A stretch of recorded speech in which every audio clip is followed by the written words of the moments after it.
Hello everyone, it's Sharon and it is time for my January favorites for 2021. I have a lot. To share with you. Of course, a lot of new stuff comes out in the month of January. It's just one of those times for a lot of new makeup releases, and let me tell you, I picked up a lot of stuff, and there are some newer things in here, as well as some older releases that I want to share with you. I have makeup favorites, nail favorites, lifestyle favorites. If you enjoy any of my videos, do please consider subscribing. I would really appreciate it if you did. It helps me out and keeps me motivated to keep filming content for you guys. I do really enjoy it, but it does help to know that there are those of you out there that like my videos. So definitely leave me a comment below if you do subscribe. I would love to have you, and I love interacting with you guys in the comments. So please do that if you haven't already, and let's go ahead and jump on into my January favorites. So when I say I have a lot, it's like a whole notebook sheet of a lot of favorites. So I'm gonna go down the list so I don't forget anything. I did write everything down. So to start out, one of my favorites for the month of January has just been matte eyeshadow in general. It was also a favorite of last year too, but I really am getting more into it and also getting into finding great matte palettes because I really didn't have any at all other than the Tartelette palette. That was really my only true matte palette that I liked, and so I've been on the search for new matte palettes. So of those, I just wanted to share a few that I've recently acquired, all but one of them I have actually used. One is the e.l.f. Mad for Matte palette. Really like this so far. Really nice, affordable. I think it's $10. This I just picked up last week at It from Ulta. It's the It Naturally Pretty Essentials palette. I love this because it's small. Look at that. Really nice. I have used this and really like it so far. This just came in the mail today. I got it off BoxyCharm when they had like their discounted products. It's the Viseart matte palette. Now I wish I had the regular one that is more neutral. This is a little deeper, but I already swatched a few and they were amazing. So I'm excited to play with this. And then also the Meet Matte Trimony palette from the Balm, or Trimony. I think it's supposed to be like Matte Trimony. Punny. But it's a really pretty neutral palette. So that's just something I've been loving playing with all month and finding new products. So matte shadows in whole are a favorite. All right, moving on to what is on my eyes today is the Rimmel London Mini Power Palette. I will show you how it applies here. I really enjoy this. This was something new that I found at Walgreens. They have a couple different color stories. This is the one that I chose. It's in Queen. I just thought it looked the most versatile and like most wearable.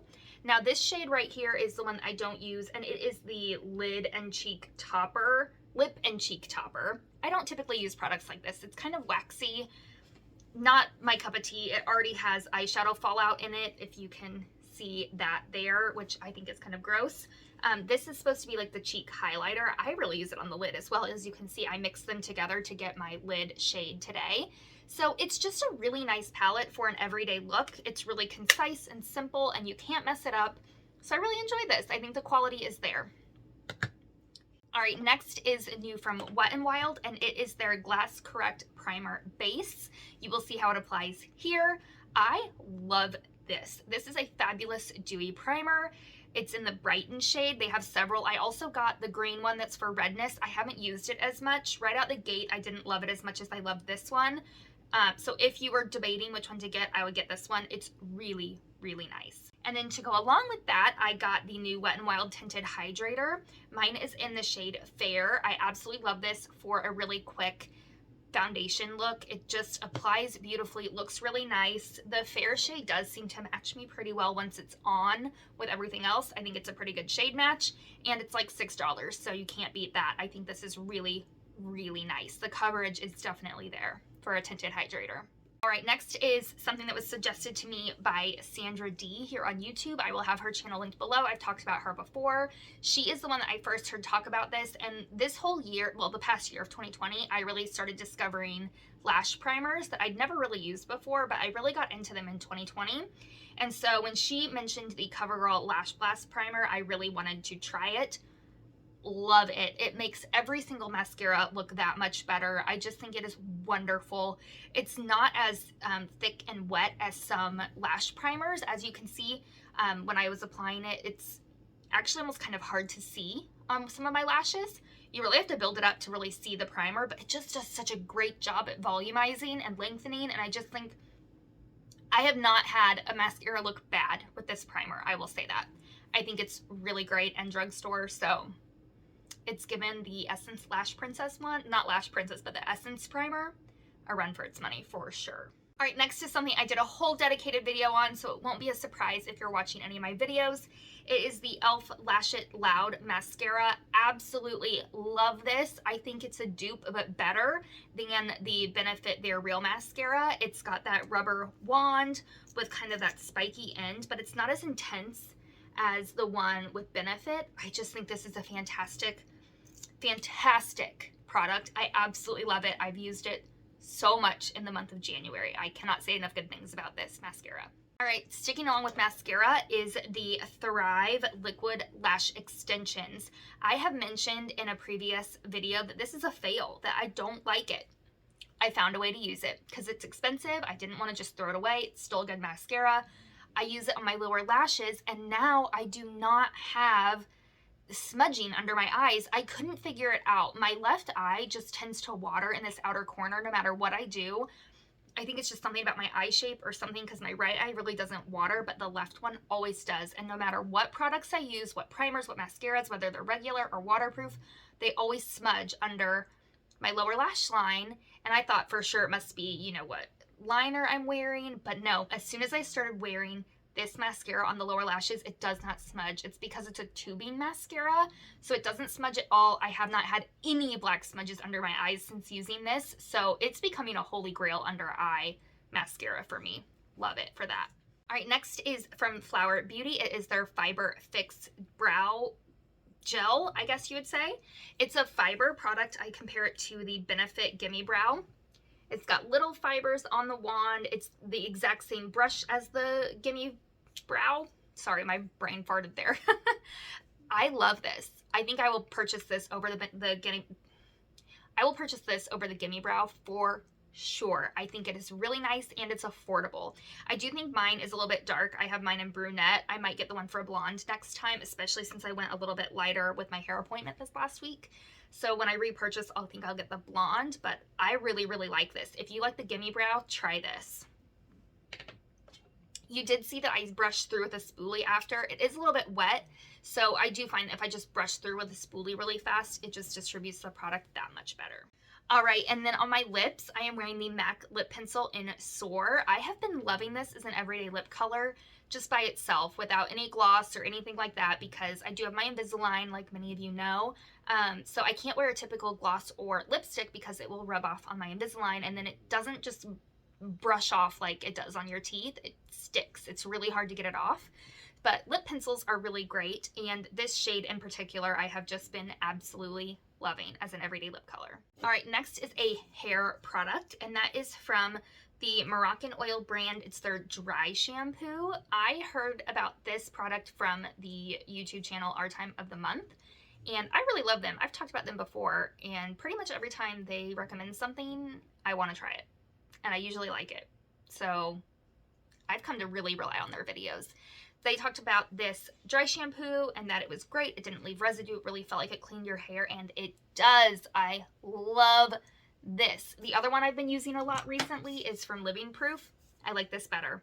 This does leave like powdery gunk in your hair, I think, and this doesn't. It really does feel like my hair is clean when I use this. So love, love, love this. On the theme of hair products is a curling iron, and it's what I used to curl my hair today. Oh, I missed a spot right here. Huh. Oh no, it just kind of fell. It's a little bit curled. Whatever. It's a messy look. It's a thing, right? This is a curling iron from the brand Plugged In. I found it just on a whim at Sally Beauty when I was there shopping for some nail products. And I was like, yes, I am getting that, because all of my curling irons right now are too big for my hair being at this length. It doesn't give me the right curl that I'm looking for. So this one being so teensy tiny, I think it's a 3/8 of an inch, maybe smaller, I can't remember. But this is fantastic, and you want to know what's even better? It was $12. $12. Now, it doesn't have any sort of heat control, so that's the downside. I do use a heat product anytime I curl my hair. It just has an on-off switch, but this size I think is hard to find. It's not really that, you know, prominent in the marketplace. And for 12 bucks, I wanted to give it a try, and I love it. And I love the effect I'm able to get with this like piecey, chunky, you know, messy kind of curl.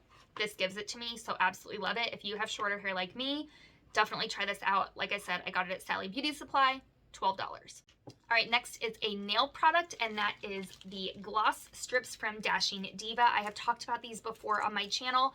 It was about this time last year that I first discovered them and fell in love with them, and I have kind of gone in and out of using them throughout the year, but I just used them again. I have them on right now. These glitter ones are so, so pretty.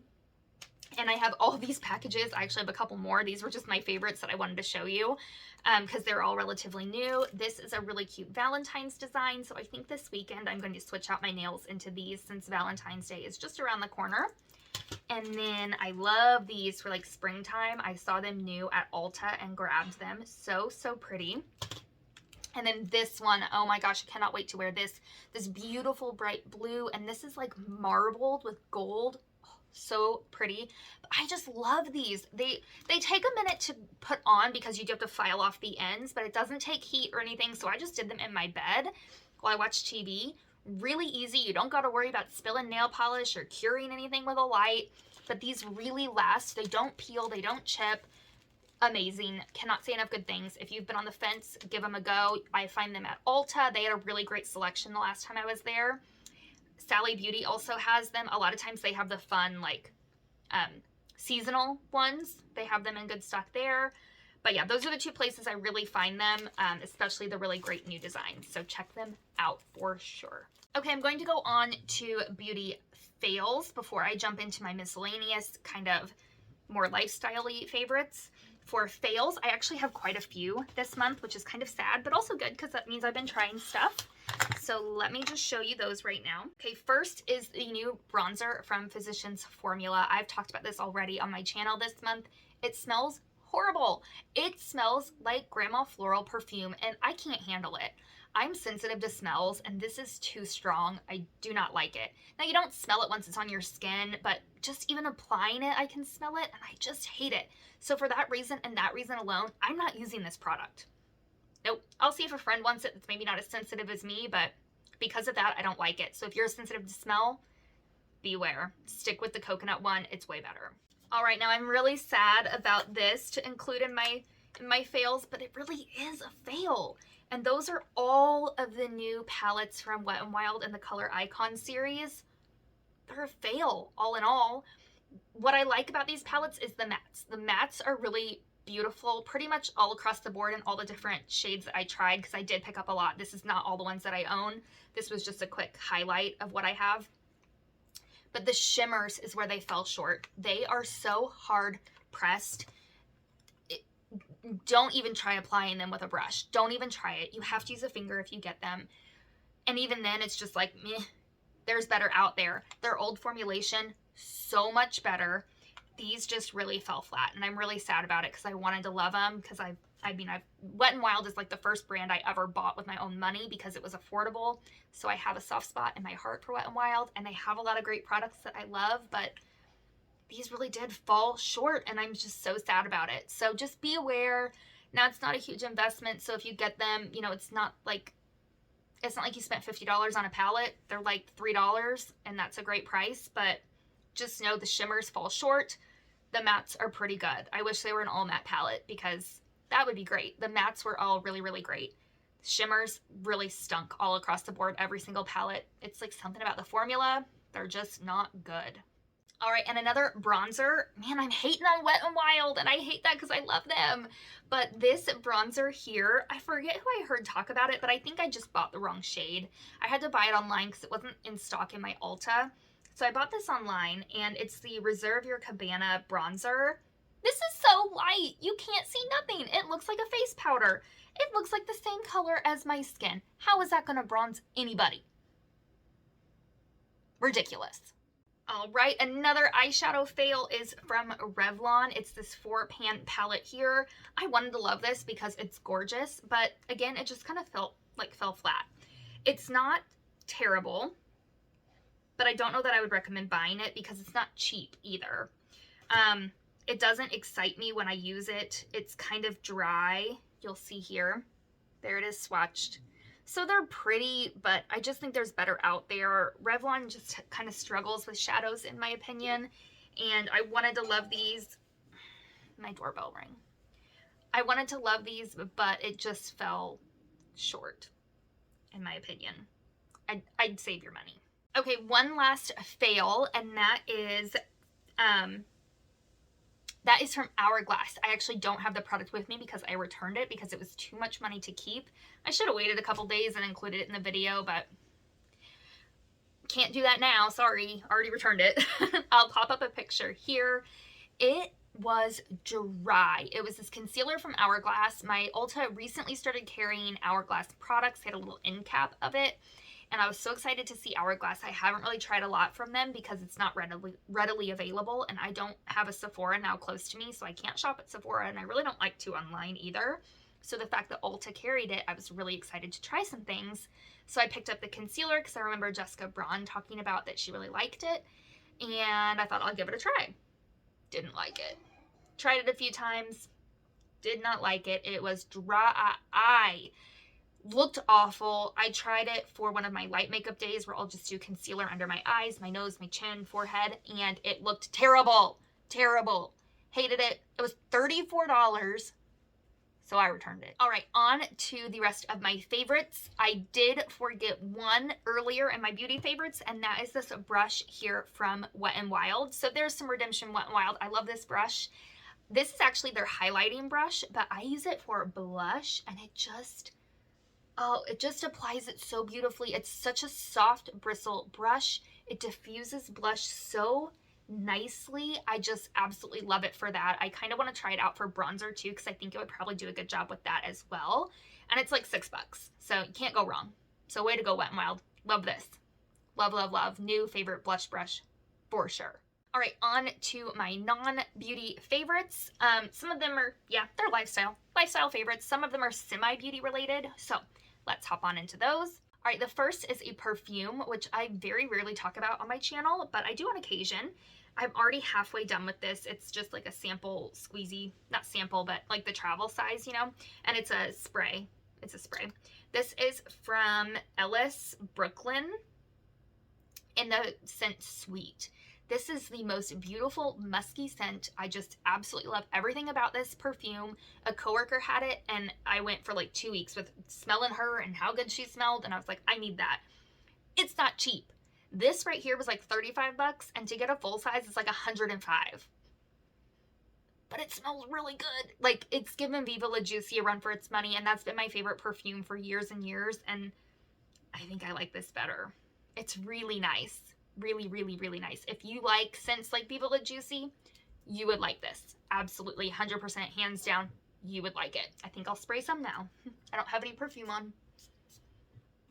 Oh, it's good. All right, next is a hand sanitizer because, of course, during a pandemic, you use a whole lot of hand sanitizer, and this has been my favorite for most of the pandemic, and it's from Bath & Body Works. It's the antibacterial hand spray, specifically in Sunshine and Lemons. It's been my favorite scent. It reminds me of like, what are they called? Like the wipes for your hands, you know, like you get at barbecue places, and they smell like lemony and good. That's what this smells like. I like it because it is a spray. It's a little bit bulkier for your purse, but this lasts me a really long time, and it's really easy to just spray, rub, go, without your hands like getting as dried out, because I can really concentrate them more onto the palms of my hands and my fingers as opposed to like the backs of my hands, because it can get so dry. So I love these. If you haven't tried these yet from Bath & Body Works, give them a try. Really like them. And speaking of dry skin, I have a favorite new lotion. This is from Eucerin. For a long time in my videos, I talked about the Aveeno brand. I was having a brain fart. I couldn't remember the name of it, and I have one sitting over here. But they have just not been working for me in my dry skin in the winter, so I wanted to try something else and remembered that my mom uses Eucerin because she has very sensitive skin, so I thought I would give it a try. This is the Intensive Repair Lotion. It's like the richest one on the scale. So I have this on my bedside table. I put it on every single night, and it repairs my hands even if they've been dry all day long. By the time I wake up, they're looking good again. I also have a mini, I don't remember the exact one, but I have a small squeezy tube, like travel size of Eucerin in my purse that I carry around with me so I can moisturize during the day too if I need it. Eucerin has really saved my hands this winter. Love it. Really good. All right, another beauty favorite is from Eco Tools. It is the Makeup Brush and Sponge Shampoo. I recently ran out of my Beauty Blender cleanser in the liquid form, and I really like that, but it's expensive. And I've used all the other things that people say are great for cleaning your beauty blenders, but they never work like as well as I want them to. So I saw this at Ulta and thought I would give it a try, and I really like it. It says that it's fragrance free. I would disagree. It has a fragrance and it's kind of weird, but it doesn't bother me too bad. It doesn't linger on your sponge just while you're actually washing it. It's a super runny shampoo, so it comes out quick, but it's really been doing the job getting my sponges clean. So I really like this, and it's a lot cheaper than the Beauty Blender cleanser. I still think Beauty Blender cleanser is a little better, but in terms of price, I'll repurchase this over that, hands down. All right, next is a shoe favorite, which I don't typically share stuff like this, but they've literally been my favorite for 2 months, so I had to say something. And they are these booties here from the brand Vintage Crown. I got them at DSW. They have the cute decorative zipper here, and then they zip here. They're leather boots. I love this cognac color. The great chunky heel. It's the perfect height. It gives me height without hurting my feet. These have been my most worn boots for like the last 2 months. I cannot get enough of them. Love them so much, like so much. I love them so much that you'll see right back here, those are the same boots in the other colors. Once I got these, I got the other ones because these are seriously so comfortable because of the heel height and the chunkiness. They literally do not hurt my feet. I can wear them all day long, no problems. So I got them in that really pretty reddish color, and the toes are actually suede, and then those are the black ones. So love them. Those two back there are actually on clearance on DSW. I don't think these are. I actually did get them on clearance because they were on a display at my store, and that's where I saw them and tried them on, and it said they were on clearance for $44. They actually aren't. It was just displayed wrong. So the manager went ahead and gave me the price because I wasn't going to pay 75 bucks for them. Now that I know how they feel, I would because they're that good. But just wanted to let you know, if you're looking for the perfect boot, this is my favorite of the three and the most worn, but they're so comfortable. Love them. Great quality leather boot. All right, and last, I want to share with you the book that I've been reading this month. One of my goals for 2021 was to read more books, at least one a month. So I'm getting close to being finished with this. I really got to kick it up because January is almost over. I have like 3 days left at this point, and I'm not finished with it. So I might go a little bit into February, but I'm giving myself grace because it's the first month, and I chose a really big book to start out with. And that is The Women with Silver Wings. This, I got it from the library. This is all about the WASPs from World War II, the women pilots that ferried planes for the war. It's all about the women. It talks about in each chapter like different women and their stories because they found, you know, diary entries. They had interviews with some of the ladies that were still alive. So that was really, really neat to hear letters home, and the author does a really great job at just making it be a cohesive story, an ongoing story about all the ladies. So I feel like I'm learning and I'm also entertained at the same time, and I really like that. And it's something I really didn't know much about. So I love that I'm really learning about them. And I've got my bookmark in it here. That's where I am. This right here is actually the end of the book, that little where I dog-eared the page. So I've got like half of it left. It was a big book. All this stuff back here is like notes and acknowledgments, things like that. But if you like things, you know, about like World War II or just history in general, I really encourage you to read this book because I'm really learning a lot and it's really fascinating. And I like that it is a nonfiction book, but told in kind of a fiction book way where I get a really good picture in my head when I'm reading. It's definitely not boring. Really, really great. Highly recommend. All right. Thank you for bearing with me. I told you this was a long one. I try to keep my favorites short, but this month just had so much to share in both faves and fails. If you enjoyed, please give the video a thumbs up and subscribe if you haven't, and I will see you all in my next video. Bye, guys.